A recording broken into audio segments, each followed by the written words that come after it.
Bonjour à tous, chers amis. Nous sommes juste avant le mois de Cheshvan, en plein mois de Tishri. On ne peut pas ne pas penser à nos frères et sœurs en Israël. Que Dieu leur envoie une réussite, que Dieu leur envoie une longue vie, une bonne santé, la réussite de nos soldats.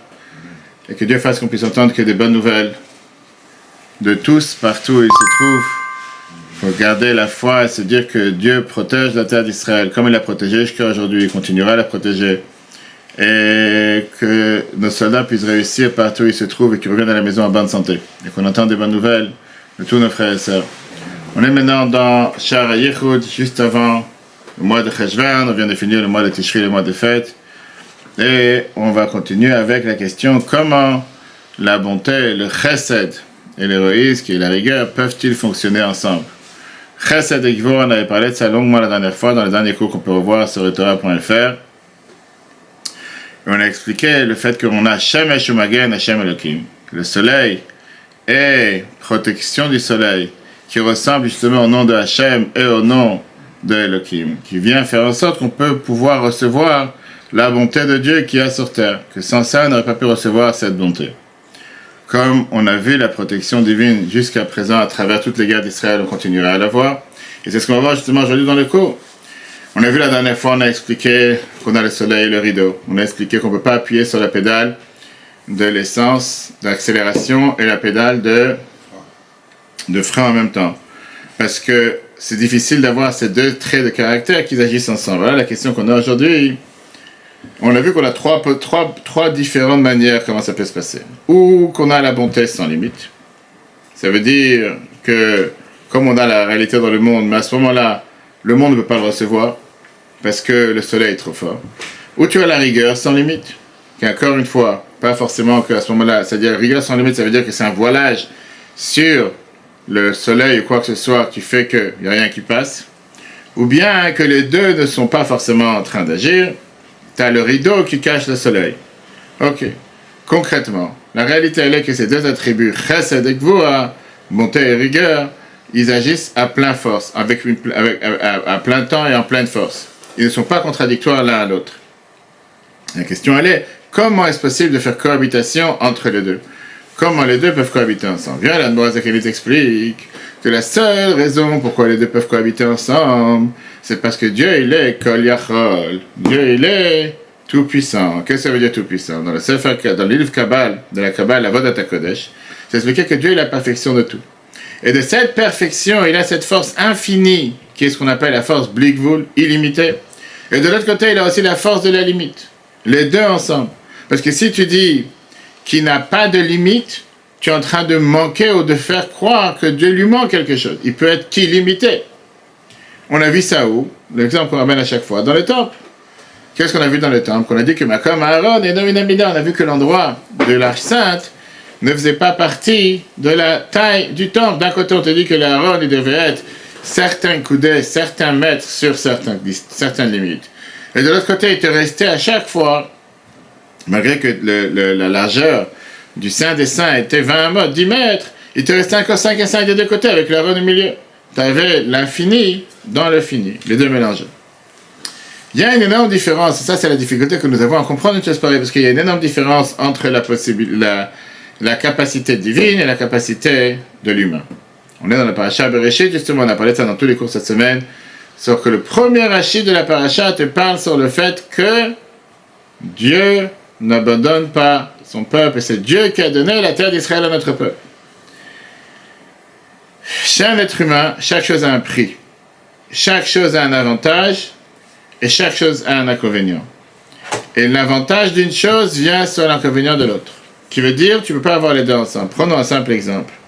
Quel est l'avantage entre une mobilette ou un scooter et une voiture? L'avantage d'une voiture, c'est quoi? C'est qu'elle est grande. Tu peux avoir plusieurs personnes dessus. Tu peux mettre des airbags, tu peux mettre des choses sur le toit. Bref, tu as plusieurs choses qui peuvent faire que ça peut agir. Que tu puisses avoir une capacité plus grande à transporter. Quel est l'inconvénient d'une voiture par rapport à un scooter ou une mobilette ou une moto? C'est qu'il est trop grand et il n'est pas petit. Et donc, tu ne veux pas rentrer dans un petit parking. Tu ne veux pas te faufiler entre les voitures. Et ce n'est pas quelque chose qui va te faire gagner de l'essence ou quoi que ce soit. Quel est maintenant l'avantage d'une moto, d'un scooter sur une voiture? L'avantage d'un scooter sur une voiture, c'est qu'il est petit. Donc, il te fait gagner de l'essence. Il rentre dans les petites places de parking. Il peut se faufiler entre les voitures. Quel est le manque? Quel est l'inconvénient? C'est que il est petit, il n'est pas grand. Il n'y a pas de protection dessus. Il n'y a pas de place pour plusieurs personnes. Il n'y a pas de stabilité comme une voiture, etc. Maintenant, dis-moi qu'une personne va venir inventer et va se dire, je vais construire une moto qui a que les avantages d'une moto sans les inconvénients. Qu'est-ce que vous ont essayé? C'est pas du tout ça, ça ressemble pas à une voiture. Ça veut dire, il va te dire, ça sera une moto. Mais on va lui mettre 4 roues à la place de 2 roues. Là, les gros scooters, là, les gros 4x4, les tracteurs. Une seconde. Ils vont te dire qu'il sera avec une protection. Il y aura des places en plus. À ce moment-là, c'est plus une moto, c'est une voiture. C'est une voiture sans... Ça s'appelle pas une moto, d'accord? Donc on voit que chez l'humain, chaque chose vient sur le compte d'une autre. Tu ne peux pas avoir un et son contraire en même temps. Tu ne peux pas faire jour et nuit ensemble. Tu ne peux pas faire chaud et froid ensemble. Chez Dieu, qui est Kol Yachol, qui est tout puissant, Dieu a la capacité de pouvoir mettre ensemble l'inconvénient, je veux dire les avantages et les inconvénients ensemble. Si tu dis à quelqu'un qu'il est grand, il ne peut pas rentrer dans une petite place. Le fameux exemple que la Gemara te dit qu'un éléphant ne peut pas rentrer dans le trou d'une aiguille. C'est un éléphant. Si tu dis à quelqu'un qu'il est intelligent, il lui manque pas cette naïveté, il lui manque cette simplicité, cette pureté. Parce qu'il est intelligent, il réfléchit trop.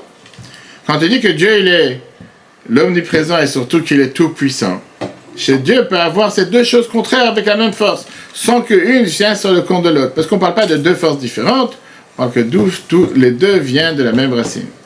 Ici on parle du chesed et gvura, la bonté et la rigueur, qui sont les deux attributs de Dieu.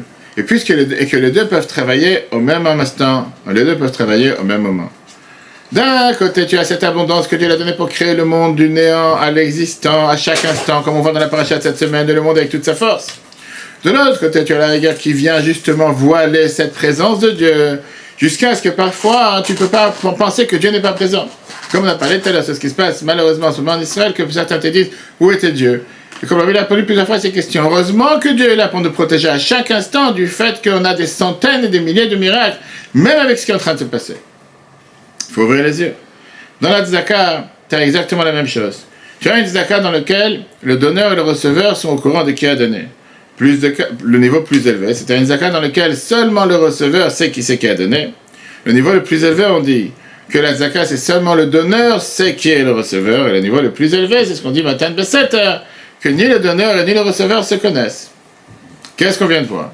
Comme on a dit dans le cours précédent, que par rapport à la création du monde, que Dieu l'a créé, Yesh Me'ain, existant du néant, une personne n'est pas capable de refaire, d'imiter la création de Dieu, ne pas comprendre comment s'est fait cette création. Exactement la même chose par rapport à comment Dieu agit sur terre. Qui veut dire, on ne peut pas reproduire ce voilage que Dieu a fait. On ne peut pas comprendre comment ça fonctionne. Parce qu'on parle de quelque chose qui est surhumain, quelque chose qui n'est pas humain, quelque chose qui ne dépend pas de la capacité humaine. Du fait que d'un côté, Dieu il est présent, et de l'autre côté, il est voilé en même temps. Et c'est pas que le voilage a diminué sa présence. Sa présence, elle est toujours là. Pour nous, elle est moins importante. Mais pour lui, c'est exactement la même chose.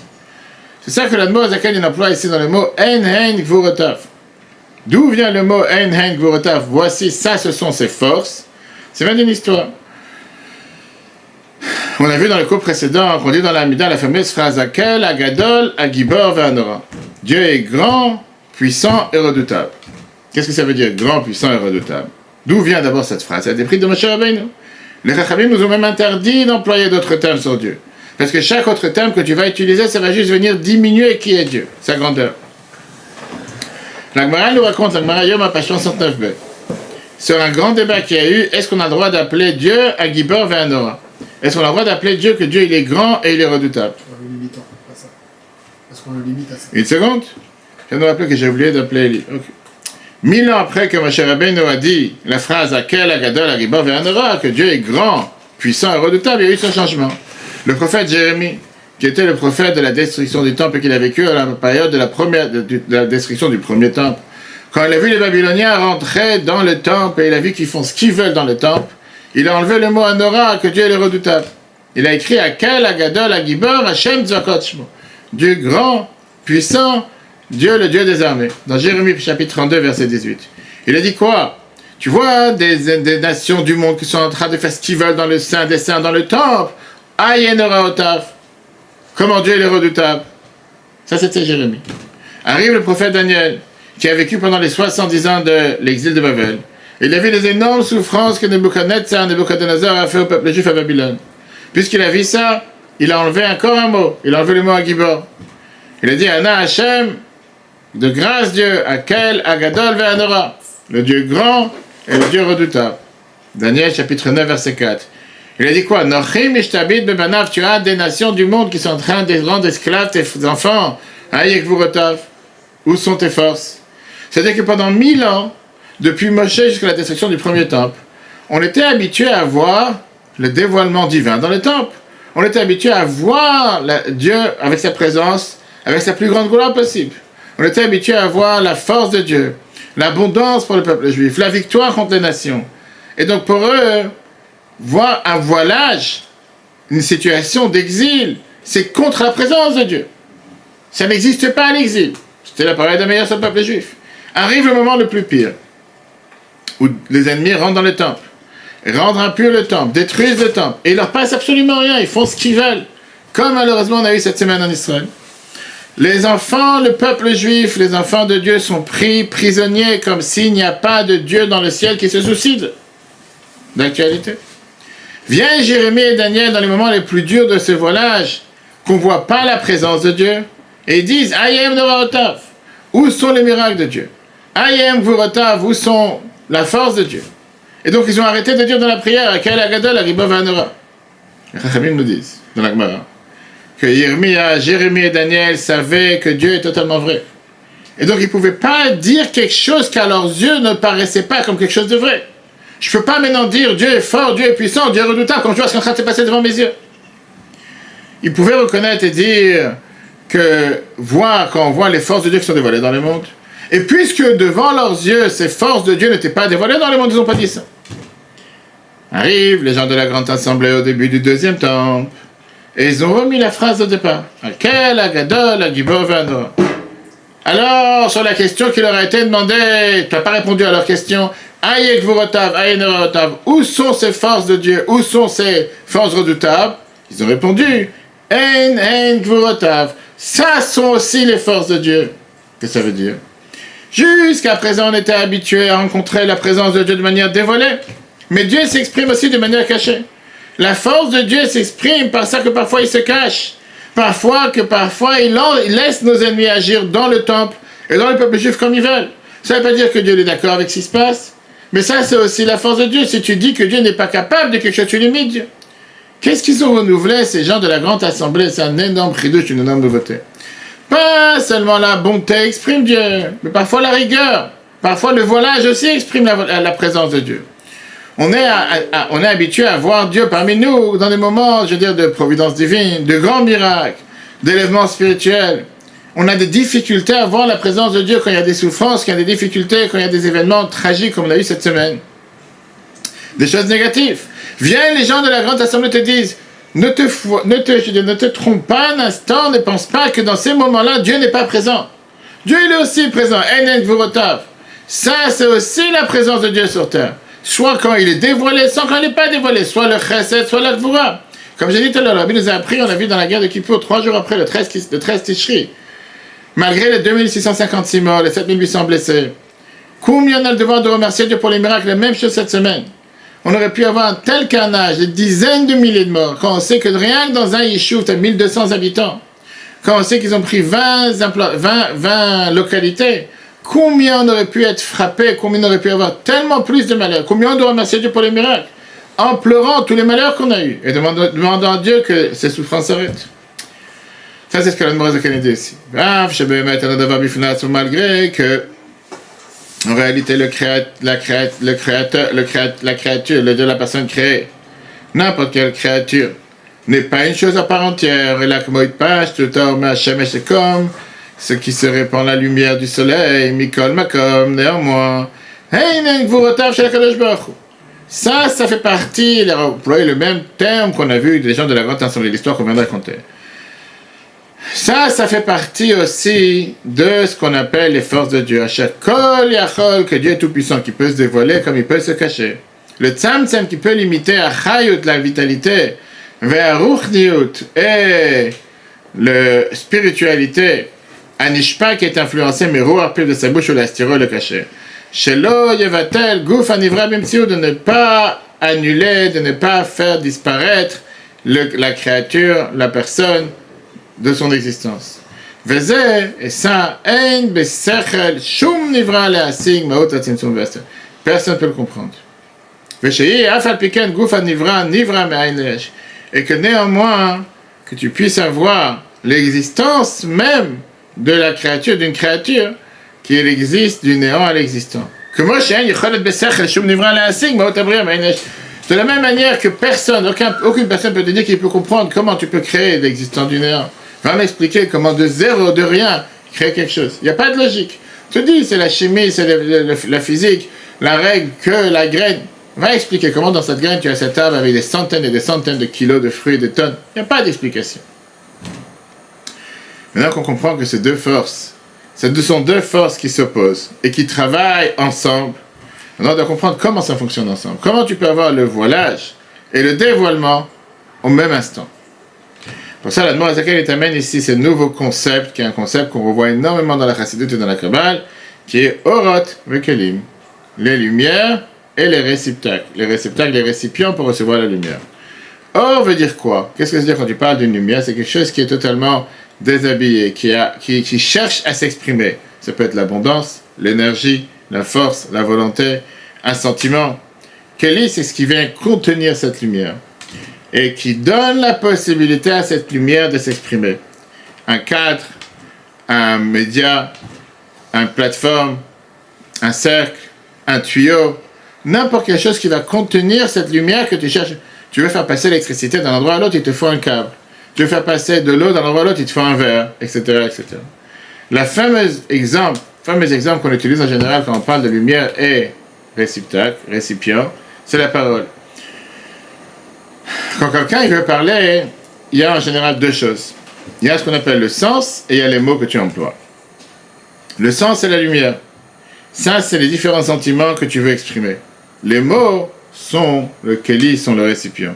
Quelqu'un, il donne du sens qu'il exprime avec certains mots et comme ça, il peut s'exprimer. Le sens, il est totalement, on va dire, déshabillé, il est totalement nul, il n'a aucune force. Il est beaucoup plus fort que les mots. Les mots viennent limiter le sens à la chose que tu veux exprimer. Quand tu exprimes quelque chose avec la parole, tu exprimes seulement quelque chose de tout petit, de ce que tu penses réellement, de ce que tu ressens réellement. Parfois, le sens que tu veux transmettre est tellement profond que les mots ne peuvent pas l'exprimer. Et d'ailleurs, c'est pour ça que des fois, des gens disent « j'ai pas de mots ». J'ai pas assez de mots pour pouvoir exprimer cette brutalité, cette atrocité, cette barbarie qu'on a vue cette semaine. D'autres cas, quelqu'un qui peut s'exprimer en pleurant à la place de parler. De l'autre côté, ce sont les mots qui permettent à la personne de pouvoir s'exprimer et de faire passer le message. Quand je te demande de comparer maintenant, dans la vie de tous les jours, où tu trouves la lumière, le or, et où tu trouves le keli, où tu trouves le récipient. On a par exemple le gouf et l'anshama, le corps et l'âme. Le corps, c'est le récipient. L'anshama, c'est la lumière. Kavana et maaseh, quand je te dis tu as l'intention et l'action. L'intention, c'est la lumière. L'action, c'est le keli, le récipient, qui vient mettre la lumière en application. On a dit les fils d'électricité et l'énergie. Et tu as par exemple celui qui donne et celui qui reçoit. Celui qui donne, c'est la lumière. Celui qui reçoit, c'est le récipient. Mais il y a une énorme différence fondamentale entre la lumière et le récipient. Parce que le récipient, son rôle, c'est quoi? C'est de contenir. Il a la capacité de pouvoir recevoir par rapport à la lumière. Son but, c'est de limiter. Qu'est-ce que ça veut dire son but, c'est de limiter? Si tu n'as pas un verre, tu peux verser l'eau sans limite, l'eau va aller nulle part. Tu dois limiter la quantité d'eau qu'elle sera adaptée à ce verre. Comme parfois tu as un verre qui vient cacher ce qui se passe à l'intérieur du verre. La lumière, elle n'est pas limitée. Son but, c'est de s'élargir et de s'élargir sans limite. Néanmoins, le fait que le récipient limite la lumière, c'est pas une limitation. Il donne la possibilité à la lumière de pouvoir s'exprimer. Sans ça, la lumière ne peut pas s'exprimer. Et donc la lumière et le récipient, en général, ils travaillent en harmonie jusqu'à ce que les deux contraires forment une seule chose. Et ça, c'est la manière comment tout fonctionne sur Terre. Avec cet exemple, la Noire Zakat dit, c'est la même chose avec Hachem Elohim. C'est pas que le verre vient embêter l'eau. C'est pas que l'eau vient embêter le verre. C'est que pour pouvoir boire, tu as besoin d'un verre. Si tu n'as pas de récipient, tu ne peux pas boire. L'eau, elle va couler dans tous les sens et tu ne pourras pas la recevoir. Donc dire quoi? Pourquoi le verre il est venu contrer l'eau, il est venu limiter l'eau? Grâce à ça tu peux boire. Et grâce au stop tu peux conduire. S'il n'y a pas de stop, tu as des voitures qui rentrent dedans. Donc une limitation, et ça c'est en général vrai pour toute la Torah, une limitation c'est pas une contrainte, c'est une possibilité, c'est une liberté de pouvoir faire ce que tu dois faire, de pouvoir t'exprimer. Puis le mode te dit que tout ce qu'on a appris jusqu'à maintenant par rapport à Shem Elohim, par rapport au nom de Dieu et Elohim, c'est en réalité, cette différence, on peut la retrouver dans tout ce qu'on fait dans la vie de tous les jours, entre la lumière et le récipient. Le nom de Dieu, c'est la lumière, c'est le soleil. Elohim, c'est le récipient. Ça veut dire que les deux noms ne sont pas totalement déconnectés. Un, il dévoile et l'autre, il couvre. Les deux, ils viennent travailler avec la même union, le même but. La lumière du nom de Dieu passe par le filtre et le récipient du nom Elohim. Et de la même manière que le récipient cache la lumière, pareil, le nom Elohim vient cacher le nom de Dieu. Et c'est pour ça que Elohim, qui est le compte numérique 86, c'est quoi 86? Pas seulement à travers la nature, c'est aussi de là qu'on apprend quelle est la quantité pour avoir un vite ou pour boire, c'est un kos, un verre. Un verre, c'est 20, 6, 60, 86. Ça veut dire quoi? Que Elohim, le nom de Dieu, c'est le verre, c'est le récipient qui vient exprimer la lumière de Dieu sur terre. Maintenant, on va comprendre ce qu'on voit dans la paracha de cette semaine encore une fois. Qu'est-ce qu'on voit dans la paracha de cette semaine? La paracha de cette semaine, c'est la création du monde. Comment Dieu a créé le monde? On a vu ça dans le premier chapitre de Shara Yichud, que Dieu a créé le monde, Sarah Mamarot, avec les 10 paroles. Dieu a dit que fait la lumière, il fait la lumière. Et on a vu dans le premier chapitre, qu'on peut revoir sur le Torah.fr, que Dieu fait maintenir le monde à chaque instant par la Sarah Mamarot, par les 10 paroles. Si tu commences à détailler, à décomposer, à analyser ces 10 paroles, tu comprends que dans eux-mêmes, il y a cette division de lumière et récipient. La lumière, c'est l'abondance de Dieu qui est infinie, avec laquelle Dieu a créé le monde, qui vient du nom Hava, du nom de Dieu. Et le Keli, c'est quoi? C'est quoi le récipient? C'est les mots et les verbes et les termes dans lesquels Dieu a choisi de pouvoir exprimer sa lumière à travers ces termes. Comme les mots et les lettres humaines, qu'ils sont un récipient pour le sens et ce que tu veux faire passer comme message, le sentiment, que ça c'est la lumière. Les lettres sont limitées de plusieurs manières. Il y a 22 lettres, pas plus, pas moins. Chaque lettre a sa forme, elle a sa limitation. Chaque lettre peut contenir de la lumière d'une certaine manière. Les lettres viennent de Shem Elohim. Elohim, Bereshit, Bara, Elohim, Dieu il est responsable sur ce qu'on appelle la contraction. Puisque la lumière du nom de Dieu agit à travers les lettres du nom Elohim, le monde a été créé d'une manière que la lumière de Dieu est volée. Et le fait d'avoir versé cette lumière infinie dans ces lettres, ça te crée la nature. Et tous les détails qu'il y a dans la nature qui suivent. C'est pour ça que chaque lettre, elle a sa nature, elle a sa forme, qui crée chaque chose qu'il y a dans le monde, comme on verra longuement et largement dans le chapitre 6. Comme on a vu que il n'y a que 10 paroles, c'est pas possible que Dieu ait créé le monde avec que 10 paroles. On a vu comment on peut les proposer et les mélanger et les calculer, et les valeurs numériques, etc. de différentes manières, on retrouve tout ce qu'il y a sur la planète. Maintenant, on va comprendre pourquoi dans toute la paracha cette semaine, j'ai encore une fois, c'est la providence que chaque fois qu'on a le cours de Tania, c'est exactement la paracha qu'on voit. Comme la Moïse a dit, il faut vivre avec le temps. Chaque fois qu'on dit dans le Bereshit, le premier paragraphe, Vayomer Elohim. Vayomer Elohim Yehir. Pourquoi on ne dit pas Vayomer Hashem? Pourquoi Vayomer Elohim? Parce que le fait que Vayomer, dire, contracter, limiter la lumière divine, rentre à l'intérieur des lettres. Et ça, c'est l'action du nom d'Elohim et pas le nom de Dieu. Une fois qu'on a vu ça, on verra la semaine prochaine si Dieu veut. On verra la semaine prochaine si Dieu veut. Le nom de ce qu'on appelle ça, la raison d'après la Kabbale, pourquoi les lettres arrivent de la Gvura, pourquoi les lettres arrivent de la dureté, elles n'arrivent pas du Chesed. Pourquoi ces lettres et pourquoi la manière de s'exprimer arrive de la Gvura. Si Dieu veut, on aura le temps la semaine prochaine, le cours en replay sur le Torah. Continuons à prier pour nos soldats, à prier pour nos frères et sœurs en Israël. Que Dieu leur envoie la réussite totale, que tous les kidnappés reviennent en bonne santé. Et que nos soldats reviennent en bonne santé. Ajoutons dans les mitzvot, mettons les tefilines, à l'image de Brigitte Shabbat, la tzedaka. Vous pouvez aller sur le site de Chabad 77 pour participer à notre appel d'aide pour nos soldats, comme on fait depuis 18 ans, en aidant la mission Solidarité Israël du Bet Chabad, et que Dieu fasse qu'on puisse partager que des bonnes nouvelles. Le cours en replay sur le Torah. Très bonne journée à tous, Chodesh Tov, et qu'on entende des bonnes nouvelles pour tous les peuples juifs.